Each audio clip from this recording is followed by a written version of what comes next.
Esta será uma semana que vai entrar para a história do nosso país. Aquela suspeita de que a justiça brasileira foi aparelhada e trabalha agora apenas para perseguir a direita e os conservadores e se tornou numa espécie de despachante do governo Lula e da esquerda, essa suspeita será consolidada. Nessa semana, o PGR Bonet vai entregar o que a gente chama de denúncia iFood. Denúncia iFood porque ela foi encomendada, foi customizada, foi selecionado quais não deveriam ser os ingredientes, e ainda foi possível acompanhar todo o trajeto dessa denúncia, que nem você acompanha aquele cara que leva a sua comida de iFood à porta da sua casa.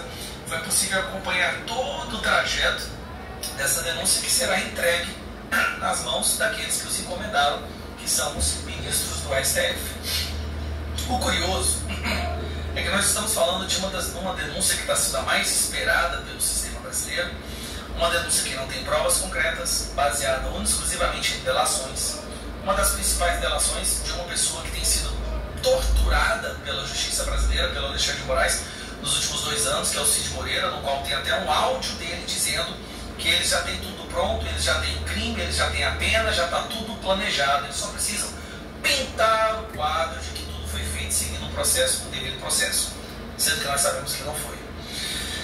E o curioso é que eles encomendaram uma denúncia para tentar incriminar o número 1 nas pesquisas para ser o presidente do Brasil, que é o Bolsonaro. Como vocês sabem, sai uma pesquisa nessa semana, muito curioso, né? Mostrando que Bolsonaro venceria Lula no primeiro e no segundo turno.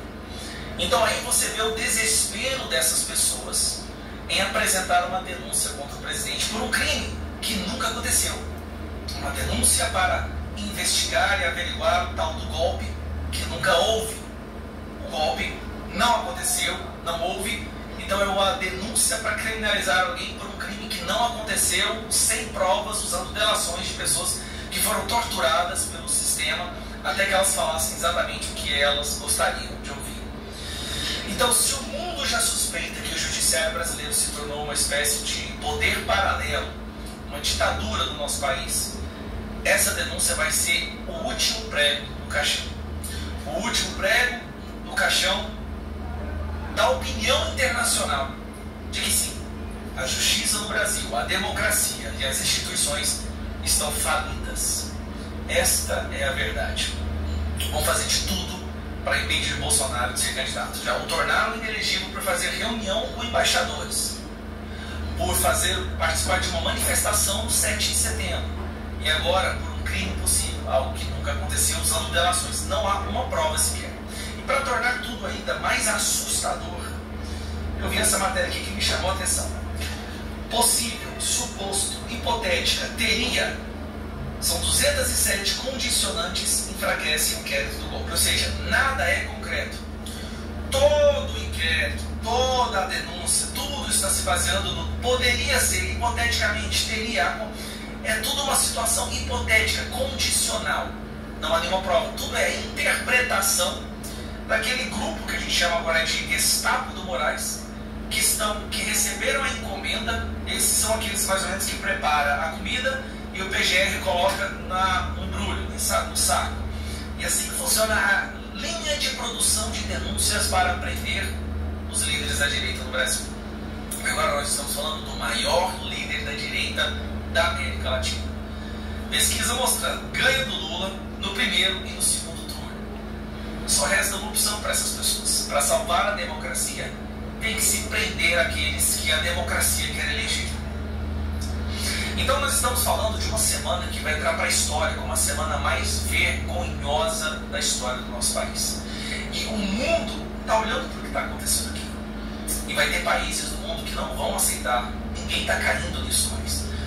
Ministros da nossa Suprema Corte já são vistos internacionalmente como pessoas que desrespeitam as leis, que cometem crimes, que perseguem, que tentam implementar a censura, que aparelharam todo o estamento, as instituições como uma ferramenta, um instrumento bélico para perseguir a oposição. Não vai rolar. O povo brasileiro está com Bolsonaro. E agora eu vou falar minha leitura. O Brasil já está numa panela de pressão há algum tempo. Nós sabemos disso. Se eles tentam prender Bolsonaro, sinceramente, o meu medo é um caos que pode acontecer nesse país. E eu tenho certeza que, do jeito que a rejeição do Lula está aí, a forma como as pessoas já querem que Bolsonaro volte à presidência, se tentam fazer alguma coisa, prender o Bolsonaro numa investigação que nós sabemos completamente falsa, encomendada, um inquérito iFood, com uma denúncia iFood, o que será que vai acontecer no Brasil? Como que as pessoas vão aceitar isso ou não vão aceitar? Então, vamos aguardar. Afinal de contas, o Barroso, o Lula já tiveram o seu jantarzinho ontem para poder alinhar os últimos detalhes, né, para fazer lá as últimas observações no aplicativo, no pedido da PGR. E amanhã, tudo indica que ele será entregue esse documento que vai entrar para a história como o mais vergonhoso do nosso país. E a prova cabal de que a justiça no Brasil está falida, que ela só funciona para perseguir e criminalizar aqueles que pedem pela verdadeira democracia e que a verdadeira Constituição volte a reinar no nosso país.